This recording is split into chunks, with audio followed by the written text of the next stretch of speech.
तब तो तुमको सुखी नहीं हो, आनंद मिल जाता, न जलते न मरते, फिर तो किसी तरह की कोई कमी नहीं। इसलिए तुम्हारा यहाँ डर नहीं है। इसलिए उन लोगों से, वैकुंठ से, स्वर्ग से, ब्रह्मांड से, ये लोगों से वो समय बीतने के बाद फिर आ जाओ, फिर यहाँ जन्म लो इस पृथ्वी पर, यानी मनुष्य रूपी इस मकान में, और फिर यहाँ कर्म करो, फिर चले जाओ 84। लाभ क्या हुआ? ये गोट हमेशा टूटती रहती। बहुत परिश्रम किया, तकलीफ उठाई, ऊपर गई और भोग भाग करके फिर आई, फिर टूट गई। 4 खानों में, 84 लक्षणों में इसका छुटकारा कभी नहीं। जब तक वो महात्मा पूर्ण नहीं मिलेंगे तब तक इस जीव का छुटकारा हो नहीं सकता। बोलो, मैं कोई अपनी तरफ से बच्चा मैं करते नहीं, वैसे किताबों की कोई जरूरत नहीं। ये तो मैं इसलिए महापुरुषों की 2 बातें सुना देता हूं कि तुम ये न समझो कि आप ही कुछ कह रहे। अरे औरों ने भी तो कहा। ये लोग जब मैं सुनाता था पहले ऐसी बात करते, कहीं कैसे नहीं कहीं, यहाँ तो सब कुछ है और महात्माओं ने सब कुछ प्राप्त किया। तुम कहते हो कहीं कुछ नहीं है, तुम वहां तक गए नहीं, वहां तक तो तुमको क्या पता चलेगा कि और महात्मा आए थे या उनके भक्त आए थे, प्रेमी आए थे और उन जीवात्माओं ने प्राप्त किया, आपको क्या मालूम होगा? अगर जब महात्मा के पास पहुंचोगे तब पता चलेगा। बोलो, सेंदय सलरायन से न्यारा वेद कते वनताए। वो कहते हैं कि सुरत वो सिंध है असल, जो असली अस्थाई अखंड है, जिसका कभी परिवर्तन नहीं होता, न हुआ और न होगा, वो इन सबसे अलग है। और मतलब यह कि वेद इसी को बार बार उसी को बार बार उसी इसी में फंस गए। कोई पढ़ने में फंस गया, अब क्रिया तो कर नहीं सकते हो, तो कोई पढ़ने लिखने में फंस गए, मन से ऐलान, मन तो काबू में हुआ नहीं, बुद्धि विलास, ये पढ़ लिया, वो पढ़ लिया, वो पढ़ लिया, बस ये बुद्धि विलास। अब इनसे कहा जाए अगर भाई कुछ तुमने कुछ देखा है, तुमने अपनी जीवात्मा को देखा, उसको जगाया तुमने, तो कहते जीवात्मा क्या है? क्या है? कुछ नहीं, बस इसी को बस सैर सपाटा इसी में मारते, और मन उनका जरा भी एक क्षण भी नहीं रुकता, भागते रहते। क्या मांगेगा वो देखेगा, वो देखेगा, उसमें फंस जाएगा, उसमें गिर जाएगा, उसमें गिरेगा। इसी मोह ममता में, काम में, क्रोध में, इसमें इन्हीं रूपों में भ्रमता रहता है, तो यहाँ कुछ है नहीं। बोलो, हाँ। ब्रह्मादिक सब वेद भुलाए, ऋषि मुनि कर्म भरम लिप। अब वो कहते हैं भाई ब्रह्मा ने जब वाणी उच्चारण की और ये वेद लिखे, भोजपत्र पर जब प्रारंभ में, तो मतलब ये कि वही बोले उन्हीं को नहीं मिला, वो बूंद उनको भी नहीं मिली। बूंद का उन्होंने भी दर्शन नहीं किया, वो खुद ही बुला गए, उनको ही बूंद नहीं मिल रही है। वो सिंध अगम अपार को छोड़ दीजिए, ब्रह्मा विष्णु महादेव अगर बूंद का दर्शन कर ले तो ये सब कारोबार यहाँ का सब छोड़ दे एक क्षण में, कभी ये कारोबार हाथ में नहीं लेंगे।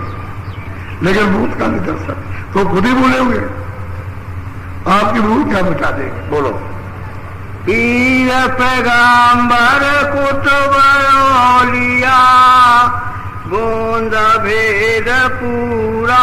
हम कहते हैं पीर पैगंबर कुतुब लिया, कहते हैं कि मतलब इनको पूरा बिंद का भी, बुंद का भी भेद नहीं मिला। वो तो कोई किसी को पा गया उसी को कह दिया, किसी को पा गया उसी को, पूरा बुंद का पूरा भेद नहीं मिला। उन्होंने भी दर्शन नहीं किए, दीदार किए, वो भी रह गए महरूम। और जब पूरे महात्मा मिले तब तो इनका दर्शन हो, और पूरा नहीं मिले तो इनको सबको कौन जाने, कौन बताए। और जिसने जो चीज देख ली, स्वर्ग में देख ली, स्वर्ग में वैष्णव में देख लिया, उसी को आगे कुछ नहीं है। ऊपर चले गए तो उन्होंने देखा तो मतलब उसके ऊपर कुछ नहीं है, तो जो जहां रह गया वही फंस गए और भटक गए। बोलो, मुसलमान भी भूल गए, हिंदू भूल गए, जितने ईसाई। ये तो और मत तो अभी चले, पहले तो तुम्हारा एक ही मत था, सनातन। पहले तो कोई जाति आती नहीं थी, इसी को आप समझ लो, पहले जाति नहीं थी। ये तो अभी हाल में थोड़े दिन में, कोई 2500 बरस, कोई 1400 बरस, कोई इतना से बरस, कोई इतना से बरस, बस ये बोलो। सुनो सुरति तुम अपना भेद, तुम हम में थी सदा।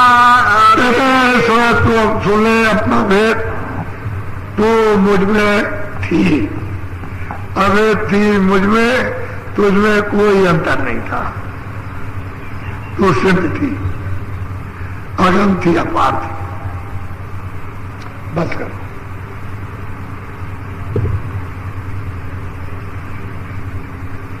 ये आपको पहले तो आपने कभी सुना नहीं था। कान में बर्फ पड़ती है, पढ़ते पढ़ते पढ़ते पढ़ते कान में बर्फ पड़ जाएगी। ऐसे ही संस्कार ये मिलते बनते हैं। संस्कार पड़ जाते हैं तो जीवों को जब तैयारी हो जाएगी तो महात्माएं को उठा लेंगे, उनको फिर क्या दे लेंगे। तैयारी हो जाना चाहिए, जब तक तैयारी नहीं होती तभी तक देर लगती है। तो ये बड़े सौभाग्य से ये मनुष्य शरीर आपने पाया। देखो कान खोल के नामदान आपको देने जा रहा हूं, और सही सच्चा रास्ता सनातन, जिस रास्ते से आज से जीवात्मा उतर के अंत में आई, वही रास्ता आपको बताने जा रहा हूं। उसी को कहते हैं सूरत का नामदान, यानी सूरत का सच्चा भेद, कि किस रास्ते से उतर करके आई और किस रास्ते से वापस जाएगी। इसको कहते हैं नामदान। नामदान कहते हैं आत्म धन का दान। इन्हें लोगों को खुदाई खजाना, उसकी दौलत का खजाना, इसको कहते हैं नामदान। ये नामदान सर्वोपरिदान, सर्वोपति ठहरान, इससे बढ़कर के राजपाट और मुल्क लिए वो सोना चांदी जायदाद कुछ नहीं, ये सब है मिट्टी। नामदान ये सबसे बड़ी खैरात, सबसे बड़ा दान है, इससे बड़ा दान और कुछ ही नहीं है। तो इसलिए आप इतनी बात का ध्यान रखो, ये आप लोग शाकाहारी हो जाओ। शाकाहारी समझ लो तो अनाज, सब्जी, फल, दूध, घी, दिन में भूख लगे 100 बार खाओ। अच्छे कपड़े करो, 100 कपड़े बदलो। अच्छे मकान में अच्छी झोपड़ी बनाओ। बाबा जी आपको मना करेंगे तब आप देना, लेकिन शाकाहारी। शुद्ध आहार करो, शुद्ध होती, शुद्ध मन, शुद्ध दिल, दिमाग, पाक साफ। शुद्ध आहार, अशुद्ध आहार नहीं। अशुद्ध आहार से अशुद्ध बुद्धि, अशुद्ध मन, अशुद्ध दिल, दिमाग अशुद्ध, यानी खराब। तो शुद्ध शाकाहारी। तो आपको कोई चीज तो मना की नहीं। और बीड़ी तंबाकू चाहे कोई पीता हो, खाता हो, खाओ, लेकिन इतना ध्यान रखो कि हम कोई ऐसा नशा नहीं करेंगे जो हमारी बुद्धि पागल हो जाए, और हमारी पहचान जो ये कौन है ये कौन है खत्म हो जाए, वो नशा नहीं करना। मैंने 2 चीजें, एक तो अशुद्ध आहार नहीं, दूसरा ये है कि ऐसा कोई नशा जिससे बुद्धि पागल हो जाए वो नहीं करना। इतना ध्यान रखो। क्या तुम्हारे लिए मुसीबत? मुसीबत क्या? जो तुम करते हो आदत पड़ी, तो आदत तो तुम्हारी ही खराब है। अब उसी आदत से तुम लोगी, तुम कोढ़ी, तुम बीमार, तुम अपाहिज, तुम गरीब, तुम झगड़ालू, तुम मतलब सताए जाते हो, मारे जाते हो, दुखी हो। अब वो बुरी आदत तो बुरी आदत, तो ये बुरा काम, उससे दुख, तकलीफ, शोक, संताप। अच्छे काम से सुख, तो अच्छा काम करो, बुरा छोड़ो। ये जो वहां भीड़ लगती है, आप अभी शाम को रात को 10:30 बजे जो जाती है हरदोई को सड़क, वो पुल बना हुआ आपकी गोमती का, उसके नीचे देखना आप कि वो 10:30 बजे पहुंच जाओ। देखो ये जो आपने जो काम किया है, ये गर्भ गिरा दिया, 5 महीने का बच्चा 6 महीने का गिरवा दिया, दवा देकर ऑपरेशन करा करके, इसको करा करके, उसको आदमी मार दिया, बच्चा मार दिया, आपने बच्ची मार दी, स्त्री मार दिया, जानवर मार दिया आपने, गाय भैंस मार दिए, बकरी आपने मार दी, मुर्गी मुर्गा मार दिया, सुअर हाथी को मार दिया। ये जितने भी आपने जो हिंसा की है, इन आत्माओं की जो ये है, इसी में से उसमें बंद की गई। तुम जानते हो यही है रूह है, ये जीवात्मा है। उस कारागार में, जेल खाने में क्यों बंद कर दी गई कि उसने तुमको यानी नेक और बद दोनों कामों का हक, यानी पाप और पुण्य, उसका अधिकार आपको दिया, तो आपने उसका उल्लंघन किया। तब उसने कहा कि जो तुमने किया अपना भोगो, मैं उसमें तुमको बंद करता हूं जेल खाने में, 4 खानों के जेल खाने में। यही है, यही जीवात्मा है, इसमें से उसमें बंद की गई और उनको सजा दी जा रही। और तुम मनुष्य होकर के उस मनुष्य को, इंसान को, उस जानवर को, उस पंछी को और उस कीड़े को तुम काटते हो और मारते हो, तो वही जीवात्मा है अकाल मृत्यु में वो प्रेत हो जाती है, प्रेत भूत, और वो तुमको लग गई। और तुम जरा इनको देखो कि वो कितनों को लगी हुई है, तो ये तो बेचारे थोड़े हैं, और जो वहां रह गए वो कितने, कैसे इनको छोड़ेंगी। वो कहते हमारा बदला दिए जाओ, हम तुम्हारी जान लेंगे, तुमको बैठने नहीं देंगे, काम नहीं करने देंगे, देखने नहीं देंगे, पटक देंगे, तुमको बीमार कर देंगे, रोगी कोड़ी कर देंगे, तुमको तुम रोज चलाओ, हमारा कर्जा दिए जाओ, मैं ब्याज। तो कर्जा मांगते अभी तो वो अकाल मृत्यु का कर्जा मांग रहे हैं। उसके बाद जो आपने ठगाठगी की है, जो लोगों को सताया और चोरी डकैती जाली जबरन झूठ बोलकर धोखा देकर आपने जान खाली नहीं मारी, बाकी सब ये कर्जा अलग, ये आपको अलग देना। वो तो मैं बाद में बताऊंगा। इसको आप 10:30 बजे पुल के आप खड़े हो जाओ, देखो वहां आपको पता।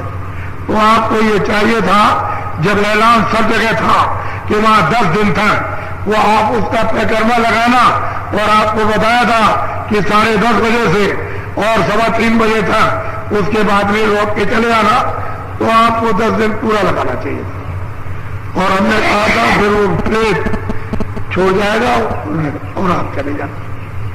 और आपने किसी एक वक्त और किसी एक दिन, किसी दूसरे दिन चले गए, तो वो साथ चला गया, सताएगा, छोड़ नहीं सकता है, वो तरीके से छोड़ेगा उपाय से। हम तो उस को जुर्म करते नहीं, हम तो एक तरीका बता देते हैं कि खुशी खुशी राजी राजी प्रसन्न होकर के वो चला, आपको छोड़ दें। हम कोई शक्ति उस पर नहीं करते, हमारा क्या काम, क्योंकि जीवात्मा तो वही जो है, इसलिए हम कोई शक्ति उससे नहीं कर सकते, क्योंकि हमारा कोई शक्ति करने का हक नहीं है। हम उपाय बता देंगे और उसको आराम दे देंगे, दिला देंगे, आराम पा जाएगा उसको, तो आप छोड़ के चला जाएगा, और तकलीफ होगी तो आपको नहीं छोड़ेगा। तो आप कोई करते नहीं, फिर पूछते हो कि चले जाओ रात को, अब वो कल 2-3 दिन से नहीं आया तो चला जाओ, वो अभी पीछे लग जाएगा, फिर कहोगे फिर बाबा जी कि वो तो फिर आ गया। तो यही 10 दिन, 22 तक, 13 से 22 तक वहां देखो आप, तो आप वहां जाने की आपको जरूरत नहीं हो, कुछ नहीं होगा, वहां तो देखो तमाशा, तब आपको पता चलेगा ऐसे।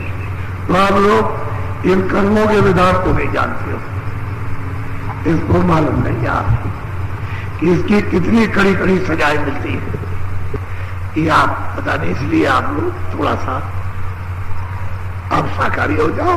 और यहीं से यानी जो कुछ आपने किया है वो कर्म प्रायश्चित ऐसे ऋषियों के उस स्थान पर जहां 88,000 द्वापर में एकत्रित हुए थे और ये सोचा था उन्होंने, देखा था भविष्य को, आगे आने वाले समय को कि जीव उस कलयुग में जब आएंगे मनुष्य शरीर में तो सब झूठे धोखेबाज बेईमान लुच्चे लफंगे और मतलब एक कचली चोर डकैत मतलब है कि मारपीट हिंसक तरह तरह की हिंसा करने वाले, तो उस समय पर जीव कल्याण के लिए कोई रास्ता पकड़ाया जाए पहले से ताकि बह न जाए। तो यहीं पर बैठ करके भागवत लिखी गई और सत्यनारायण की कथा, तो आपने तो उसको को समझा दिया। अब यह है कि इतना बड़ा जन समुदाय, आपको पहले 600 वर्ष की उम्र हो गई हो लेकिन आपने ये नहीं देखा। ये समुदाय जितना ये समुदाय दिखाई दे रहा, अभी दौड़ करके टेंटों में जाऊं तो इतना ही आपको वहां मिलेगा, वहां उतना ही आपको मिलेगा। इतना समुदाय यहाँ आ गया है, हमारे पास सब सूचना आ गई इनकी, हमको सब मालूम है और अभी रास्ते में पड़े हैं और रात को आ रहे हैं। जैसे भी स्टेशनों पर पड़े हुए, बस नहीं मिल रही, ट्रेन में जगह नहीं मिल रही है और चारों तरफ से आ रहे और सारी रात चलेंगे और सुबह पहुंचने की कोशिश कर रहे हैं। तो हमने उनसे कहा था अम्मी भाई पहले से तैयारी करना, तो अब कितनी भीड़ होगी तो आपको जानना चाहिए। तो इसलिए आप जो जो बात कही जा रहे है उचित है, समझ गए। हम तो सबको मानने वाले हैं, हम जब आपको ही मानते हैं तो सभी को मानेंगे। फिर क्या बात है, जब आपको ही मान रहे हैं तो सभी को मान रहे हैं, तो कोई बचने वाला है ही नहीं है। अगर आपको न मानते होते तब तो फिर किसी को नहीं मानते। तो जब आप ही कोई मनुष्य हो तो मनुष्य में ये जीवात्मा रूप उसी मालिक की, जब इन्हीं को मान रहे थे भाई तुम वहीं की हो और वहां चलो तो फिर क्यों नहीं। इसलिए आपको कभी भ्रम नहीं करना, संदेह नहीं करना, सीधा रास्ता चलो।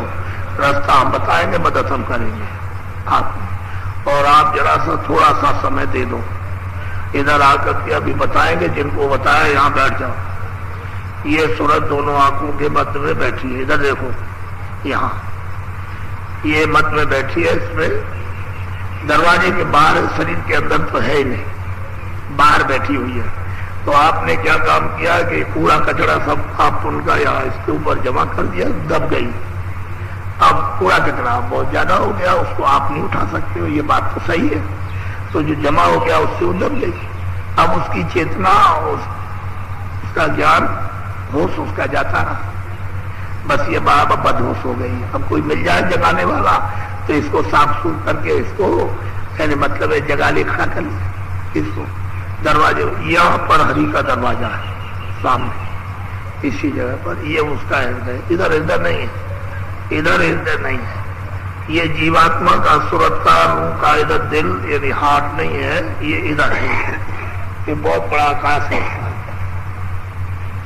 उसी में ये कूड़ा कचरा है। संसार का इतना बड़ा आकाश नहीं जितना इसका बड़ा आकाश है, इसी में कूड़ा कचरा जमा। अगर ये साफ हो जाए तो बिल्कुल फट एकदम उजाला, रोशनी, लाइट, और सामने स्वर्ग दिखाई देता है सीधा। यहीं से स्वर्ग की इतनी सुंदर रचना यहीं से शुरू हो जाती है, क्योंकि आप उधर जाओगे तो सुंदर रचना नहीं रचेगा तो आप निकल जाओगे। अगर खराब रचना रहेगी तो वहां रुकोगे नहीं, कहते ये अच्छी नहीं है तो आगे जाएंगे। तो ऐसी सुंदर रचना है कि वही उसको देख करके वही रुक जाओगे, आगे नहीं जा सकते। ऐसी ऐसी रचना उसने रास्ते में कर रखी है कि तुम जा न सको। तो तुमको इसका भेद कैसे मालूम? सामने ही स्वर्ग है और इतना बड़ा, तो उसमें तो मतलब यह है कि 7 लोग स्वर्ग में, 7 लोग वैकुंठ में, 14 उसी को कहते हैं बहिष्ठ। अपने हिंदुओं के यहाँ 14 भवन और मुसलमानों के यहाँ 14 तबक वो, और इनके परे इसमें ब्रह्मा विष्णु महादेव अपना काम करते हैं। लेकिन सब लोगों में अलग अलग है, उनके अलग अलग अधिष्ठाता अलग अलग लोगों में राज करते हैं। ये नहीं है कि मतलब ये कि यही थी, सब में है अलग अलग, इसलिए साम नहीं है। अब ये साफ अपना तो कहते हैं गोस्वामी जी महाराज कि मन को, बुद्धि को, चित्त को अंतःकरण, ये अंतःकरण समझे? इसको शुद्ध और साफ करो, निर्मल, पाक, साफ, पवित्र, तो कहते हैं कि तब तुम उसको देखो। निर्मल जन सो मोह पावे, कहते हैं जिसका निर्मल हो गया मन, बुद्धि, चित्त, अंतःकरण, कहते हैं मुझे देखेगा सामने ही।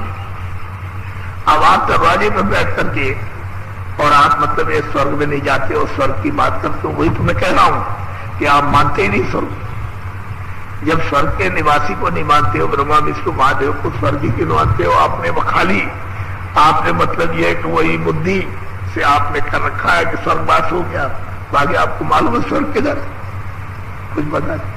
और हम कहते हैं कि तुम चलो भाई स्वर्ग में, पहले ही स्वर्ग देखो तुम, वो तो आपको तो रास्ता ही वही से जाने का है, दूसरा रास्ता ही नहीं कोई, उसी में होकर के जाने का है। तो तुम चलने की तैयारी नहीं करते, ये दे दो, वो दे दो, ऐसा करो, ये दे दो, ये हमारा है, इसका, ये पैर हाथ फैलाते हो चारों तरफ, और तुम्हारा यहाँ कुछ नहीं है, ये परदेश है, और कहते हो कि हमारा है। अभी कल समय पूरा हो जाएगा, इस मकान से मकान मालिक निकाल देगा इस जीवात्मा को, रूह को, बस ये यहाँ पर रहेगा, इसको उठाओ वहां जलाओ, तेरा, हे दादा पागल, ये तेरा, किसी का राज नहीं, किसी का घर नहीं, किसी का बच्चा नहीं, किसी की स्त्री नहीं, या फंसा पड़ा हुआ मोह ममता में, काम है, क्रोध है, ये इसको रगड़ रहे, बस उसके बाद पाएगा। अब आप नामदान ले लो, दो चीजों का ध्यान रखना, बस आज से शाकाहारी, गलती मत करना, शाकाहारी।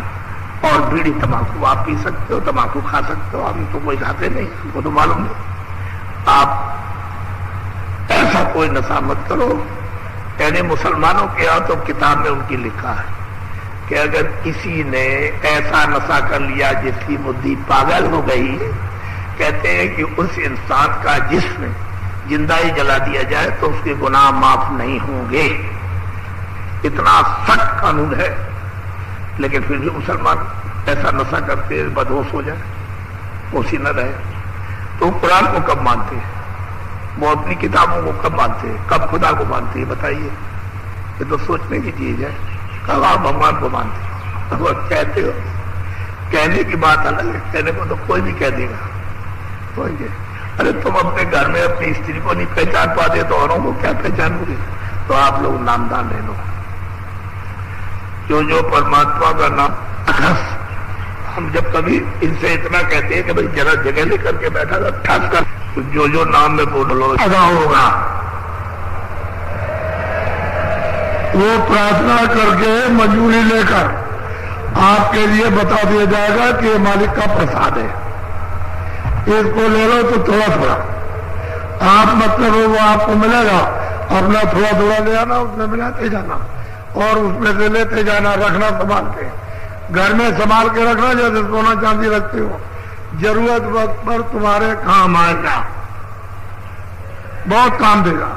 वो तो मैं कल बता दूंगा, आज बताने की जरूरत नहीं है, लेकिन तुमको इतना बताना जरूरी है कि स्नान, पंच स्नान यानी ऐसे ऐसे कर लेना, और पानी मिल जाए लोटे में, बाल्टी में, तो मतलब है कि कपड़ा भिगो करके ऐसे पहुंच लेना, कपड़े बदल देना, दूसरे कपड़े पहन लेना। 3 बजे शुरू हो जाएगा, आपको प्रसाद बंटना, समझ लो आप, तो प्रसाद आप लीजिएगा। उसके लिए आप तैयार है, क्यों कि वो तो आपकी खास चीज है, जरूरत वक्त पे आपके काम आएगा, और सब में काम आता है, बच्चों में, बच्ची में, इसमें, उसमें, उसमें, तकलीफ में, बनाने में, जरूरत पड़ने पर सब में काम आ जाता है। वो हम कल बता देंगे आपको, वो आप एक फेंक फाक मत देना, नहीं तो फिर आपके लिए दिक्कत हो जाएगी, समझ गए। और यह है सुमरन, ध्यान, भजन। तो सुमरन जब करोगे इसका फल कब होगा, मिलेगा कब, जब आप ध्यान भजन पर बैठोगे। जब भी भजन पे बैठ गए, सुनने लगे, तो जब कान खुलेगा और सुनाई देगा तो समझना सुमरन का फल मिलेगा। जब आप ध्यान पर बैठोगे और दृष्टि एकाग्र होगी और आंख खुलने लगेगी तीसरी, और सामने जब दिखाई देना शुरू होगा तो समझना सुमरन का ऊपर बैठे हुए फल दे रहे, वो ऊपर बैठे हुए तुम्हारी आंखों के सामने ये ऊपरी मिलेंगे, जिनका आप नाम लोगे, रूप का आप ध्यान करोगे, ये सब के सब ऊपर है, तुम्हारी आंखों के सामने, ऊपर नीचे नहीं है, नीचे कहीं नहीं, इनका ऊपर स्थान है। और ऊपर से ही आवाज आ रही, ऊपर से ही बुलाने के लिए, उसी आवाज में प्रकाश भी है और आवाज भी, सब कुछ उसमें है। तो वो तो देखेंगे मुझे किसने याद किया, मेरा नाम किसने लिया, मेरे रूप को किसने याद किया, तो वहीं से बैठ के दया देंगे। तो आपके कान साफ होंगे, आंख साफ, और जब खुलने लगेगा दिखाई देगा तो समझता है दया होने लगी, उनकी आप पर कृपा होने लगी। सुमरन का फल ध्यान भजन में पता चल। और सब लोग पूजा कर लें, उसके बाद अगर तुम चाहते हो हम नहाने के लिए तो सीधे गोमती नदी में जाओ, और अगर नहीं कल जाओ तो कोई अर्जा नहीं है, परसों नहाना, तब पन्नों को दान दे देना। पन्ने महाराज ये कभी मत सोचना कि बाबा जी तुम्हारा कोई नुकसान करते हैं, क्यों कि तुम्हारे पास दूसरा कोई काम नहीं, यही तुम्हारे शरीर अच्छा की रोजी और रोटी है, उसको हम दिलवाएंगे, उसमें तुम्हारा कोई नुकसान नहीं होने देंगे, क्योंकि वही रोजी रोटी है। दूसरा तो कोई आप काम करते नहीं हो, खेती वाला खेती, ये वाला ये, तो तुम कम से कम होकार तो मारते रहते हो धर्म की, तो वो तो रोजी रोटी तो होना चाहिए तरीके से, तो उसके लिए आप भगवान ने आपका नुकसान नहीं होगा, किसी को नहीं। सब लोग अच्छे काम में सहयोग दो और अपनी अपनी रोजी रोटी कमाओ। मैं किसी की रोजी रोटी बंद थोड़ी करता हूं, न खेती वाले, न दुकान वाले, न दफ्तर वाले, न ये करने वाले, न साधु, न कोई महान, सब अपना अपना काम करो, तुम्हारा वही काम है। लेकिन इनको बताओ साकारी रहो, असुधार मत करो, ये खुल्लम खुल्ला। तुम ये डरो मत कि मैं अगर कह दूंगा तो मेरे पास कोई सीट फिक्र मत करो, तुम्हारी प्रारंभ है, तुमको सब कुछ है तुम्हारे पास, उस पर विश्वास रखो, और रोटी और कपड़े तुमको मिलेंगे, हम विश्वास दिलाते, उसमें कभी नहीं। तुम क्यों डरते हो साधु होकर के? अच्छी बात सिखाओ, तो कम से कम इतना तो उपकार करो कि इनको साकारी बनाओ, ये इनका जीवन चरित्र जरा उठे। इतना तुम रोजी रोटी के लिए कमजोर मत बनो कि मेरे पास आएगा नहीं और ये चला जाएगा, उसकी नहीं, कोई फिर के नहीं, जाने दो, मैं सबको घेर घार लूंगा और तुम्हारी मेहनत का फल दिलवा दूंगा। आप लूंगा, आप भी मेहनत करो, आप भी करो, जो जहां बैठा उस जगह पर करे, लेकिन सही करे। जब सही करने लगोगे तो हर तरह की मालिक दर करेगा, फिर क्या मिलेगा? बरकत मिलेगी। तो खेती में, दुकान में, दफ्तर में, और जो भी काम करते हो उसमें बरकत में फिर कभी नहीं होगी। बाल में, बच्चों में, कपड़ों के लिए, अब बरकत को तुमने फेंक दिया तो ये रो रहे हो, और क्या है? तकलीफ तो इसी बात की है कि तुमने बरकत गिरा दी, बुरा काम करके गिरा दिया, अच्छा काम करो तो फिर वापस लौट आए। बरकत उसकी दया शामिल हो जाती है, तुम्हारी मेहनत के साथ बरकत शामिल हो गई, सामान बढ़ता गया, फिर उसमें कमी नहीं होती है। और जब गलत काम करोगे तो फिर, अब मैं तो समझाता, मुझे समझाने का, बताने का मुझे अधिकार है, आपको समझने का अधिकार उतना ही जितना आपको समझने का, उसमें मेरे आपके अधिकार में कोई अंतर नहीं है। सब लोग मदद करो। गाँववासी देखो, तुम किसी की चोरी कर लो, डकैती कर लो, लूट लो, मार ले जाओ, तुम्हारे घर का चला जाएगा। तुम पीछे रोगे, चिल्लाओगे, हमने बहुत चोरों से, बहुत डकैतों से पूछा, हमारे पास बहुत है, हमारे पास तुमने तो कुछ नहीं किया।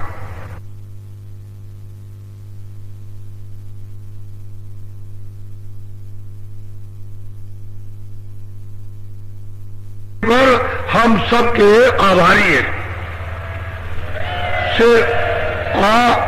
आपकी सेवा सिर माथे, और हमसे कोई भूल चूक हो जाए तो हम आपके कदमों में सिर रख करके माफी मांगेंगे, आपके कदमों में सिर रखेंगे। हम तो छोटे आदमी, हम तो कोई महात्मा पहले भी नहीं थे और आज भी नहीं हो भविष्य में, हम तो बिल्कुल सेवा करने वाले हैं। तो जो सेवा आप ले सकते हो ले लो, हर तरह की हम सेवा करेंगे, करती है। तो उसमें कोई गलती भूल चूक हो जाए तो माफ कर देना। हम महात्मा नहीं है, कभी बात ये समझिए कि महात्मा हम तो सेवा कर, हमारा कौन की सेवा कर, मोटी सी बात सीधी। और हमारा ये, हम किसी जात पात के लिए तो इंसान है, एक आदमी, हम जात पात के रगड़े में न रहे न गुरु ने हमको ये बताया। इंसान, इसमें मनुष्य में ये जीवात्मा है। अब वो असली जात उसकी कि वो कहाँ की रहने वाली, अपनी जात को निकाल लो, निकालित कर लो, आप अपने घर में पहुंचा दो, काम बन जाए। बोलो जय गुरुदेव। अच्छा, खड़े हो जाओ, खड़े हो जाइए।